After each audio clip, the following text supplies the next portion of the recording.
Are you a caregiver feeling worn out, burning the candle at both ends, worrying about the next problem you're going to have to solve? Do you feel frazzled and on edge all the time, and you never used to be this way?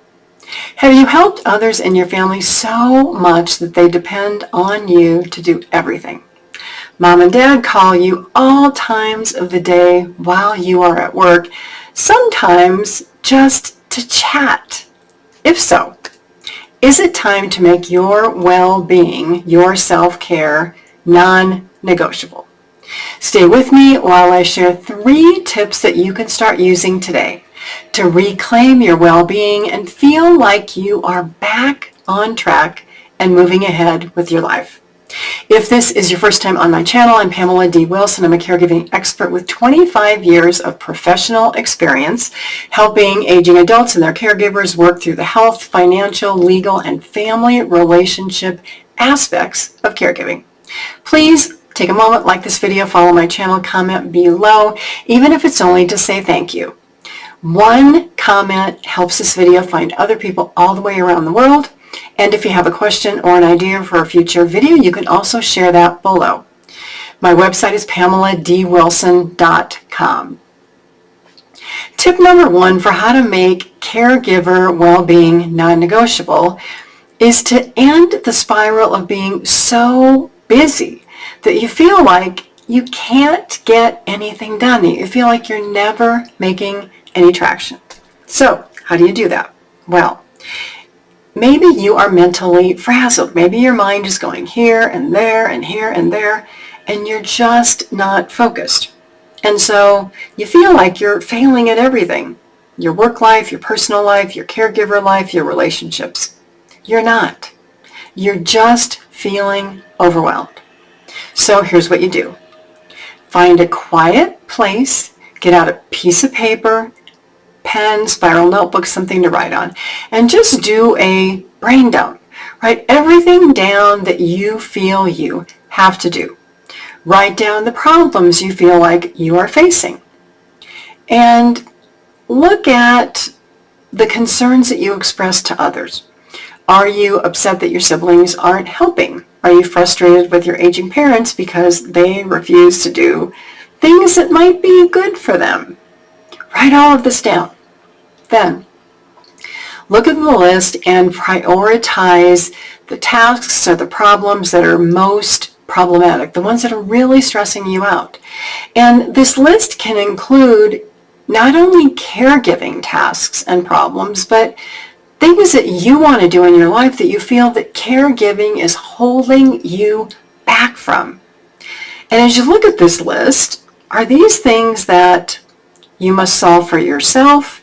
Can anybody else help you with these tasks or problems? How many of them do you actually own? Are you taking on the problems of the person that you care for and other people? If so, you want to put those on a separate side of the piece of paper. How many items on that list are a task problem? Look at the things that you can quickly get done versus problems that may take a little longer to solve. And so prioritize that list by saying, if I could get this one thing done, oh my gosh, I would feel like I made so much progress. It would make me feel so good. And when you look at the list, don't beat yourself up. Give yourself grace, give yourself patience, give yourself compassion.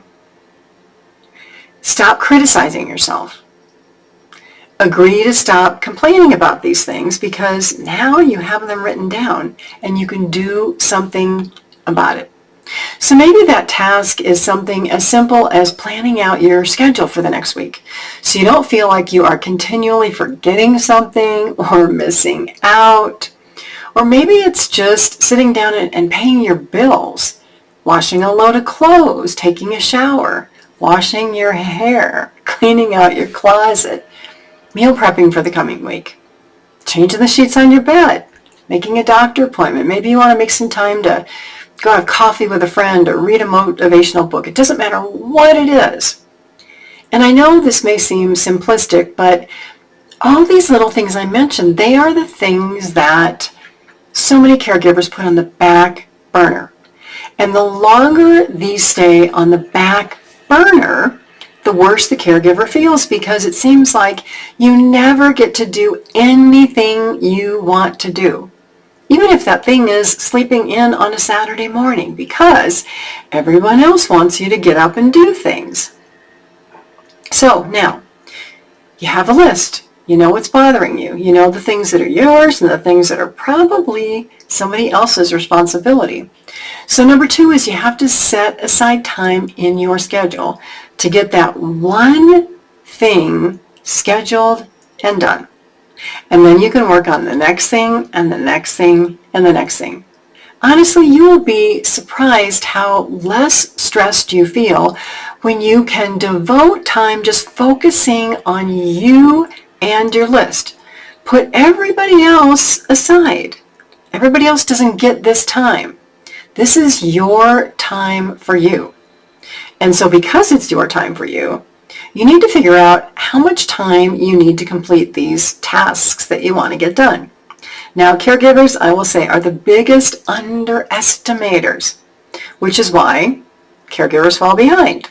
For example, something a caregiver thinks may take 30 minutes can take 2 hours. And then what happens? They're running even further behind, feeling more stressed. Number 3, this time is non-negotiable. You have to make sure that everybody knows it's non-negotiable. And if you need to tell everybody that you are scheduling this time Saturday from 1 to 4 p.m. and it's non-negotiable, you have to keep it non-negotiable. Put your phone aside. Don't pick up your phone. Turn it off. Turn off your email. Turn off anything that could possibly bother you. And if anybody comes in to bother you, you say, you know what? This is my time. It's non-negotiable. Out the door. Scoot, scoot, scoot, scoot, scoot. Because you need this time to help you feel better. Nobody else gets you during this me time. And you can call it, this is my I deserve me time or my self-care set aside. Doesn't matter what you call it. It is the time for you to restore your body, your mind, and your spirit, and devote time to yourself and to do things that you want to do. Even if it's something as simple as you want to go take a walk. It doesn't matter. It's your time. It's yours. You deserve it. It is non-negotiable. And then look at how you feel from doing this. Now, it may take a little bit to get into a pattern. First time, you may not be so good at it. You may be thinking about all these other things you need to get done. But if you can focus and make this me time your time, oh my gosh, you will be shocked. The peace, the joy, the happiness, whatever that feeling is, it's going to feel really amazing. And so by feeling that way, you can bring more of whatever that is into your life, whether it's peace, joy, happiness, contentment, self-satisfaction, doesn't matter. Because here's the deal. How many times have you heard the saying, if you want to bring something into your life, you have to be that thing. So if you want friends, you have to be friendly. If you want to receive kindness, you have to be kind to other people. We cannot bring things into our life unless we can believe that we can have them and believe that we deserve them and experience them. So this non-negotiable time is your opportunity to change your life today, tomorrow, next week, next month, forever. This non-negotiable time is your self-care set aside. And that list of problems that you created for other people, we'll talk about what to do with that next. So once you're making progress on your self-care set aside, and you have this time scheduled for yourself every week, and you're looking forward to it, and you just feel so much better, you still may have this list of things that are like, oh, I don't want to talk about these things. They're causing me grief. They're all the frantic, frenzy things that I don't want to do. Well, so you need to set time to sit down and talk with the person. So maybe it's the person that you care for, or maybe it's a spouse or somebody else. But let's say that it's the person that you care for. And they have this list of things that's still bothering you, but you don't control them. You can't do them either without their participation or other people participating. It's not something that you can just check off your list, right? So you have to be practical here. You can't just say, hey, I have this list and I'm going to drop it on you. And by the way, I'm making some time for myself. So I have this list of things that I don't want to do for you anymore because I'm equally as important. So that may not go off very well. So what you might want to consider is saying, hey, I've been working on myself and making more time for myself. And it's actually working. I'm so excited. Can I share what I'm doing with you? Because there are some things on my list that involve you and I need your help. So can we talk on Wednesday after I'm off work or Saturday morning or whatever? You pick the time and pick the date. And know that the person you're caring for may be a little suspicious. They may not want to give you the time because you may be changing a routine, or maybe they're worried about what you're going to say. It's hard to know. If they're resistant, you have to keep suggesting a meeting. Do not give up. Because sometimes we have to be persistent. We have to want something so bad that we're willing to do whatever it takes to make it happen, right? And sometimes just seeing things on paper and seeing lists and talking to somebody about it can make a huge difference. You can say things like, oh gosh, I'm so exhausted, I can't keep doing this. Well, until somebody sees like all the things you have to do, and until somebody realizes, wow, that's a big list, and until somebody sees how exhausted you are, it may not make any sense to them. And this is why, we can have conversations, but it's better to sit down and have a conversation about a specific thing and facts and things like that. So let's say that you have this list that you want to talk to this person about and you've got time scheduled. So you give them the list and say, hey, these are the things that, I think would help your care situation, right? So this is like your opinion. And you want to say, well, can you take a look at this and see if you see any commonalities in what I'm seeing? Maybe I'm looking at this the wrong way. Maybe I have different priorities. Maybe you have different priorities. So give them the list and let them look at the list and say, well, yeah, I see maybe 3 on the list is good and 4 on the list is good. Because if you need somebody else to do something, it's better if they actually prioritize it and are interested and invested in doing it. Because how many times have we tried to push somebody else to do something and you know what, it just doesn't work out. They don't do it. And then what happens? We're upset because they're not doing what we want them to do. Well, it's because they don't want to do it. So how does all this happen? Well, caregivers who want to be helpful. The problem is they do too much.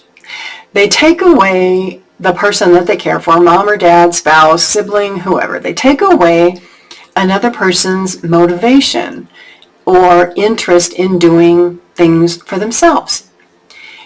Because it's easier, right? I can do it faster, I can do it quicker, blah, blah, blah, blah, blah, right? Well, what's the result? The result is because you've done all this, you've set an expectation, and this person that you care for becomes more reliant on you. So they're doing less for themselves. What happened in this process is they lost the ability to be self-sufficient. They don't feel like they need to think anymore, right? They have lost the ability to solve their own problems because you've taken it all on. You're solving everything. You're doing everything. And boy, are you doing a good job, right? You've done such a good job that you're burned out, exhausted, frazzled, tired all the time. So from the caregiver being too helpful, people lose their skills. They lose their self-esteem, their confidence, their belief that they can accomplish anything, even small tasks. So this over-reliance and lack of self-confidence, sometimes we call it laziness, but sometimes it's just being in a rut. It can happen to anybody, including you and me. Sometimes we honestly just get too comfortable with our lives.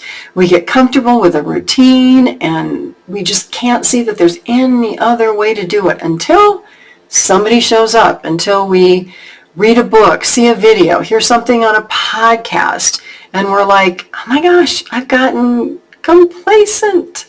I've gotten lazy. I've just got in a rut. And I never used to be like this, right? So you have your list. Now you're talking to the person you care for. And once they have their list, and maybe they say, well, I like number 2 and number 3. So what you want to do is you want to say, hey, what are you willing to do about that? Because I agree with you. I think it needs to be done, but I don't have the time to do it anymore because I've now set aside Saturdays from 1 to 4 for myself. Now, what can happen? Well, some parents can actually feel relieved that their caregiver is no longer taking over their lives.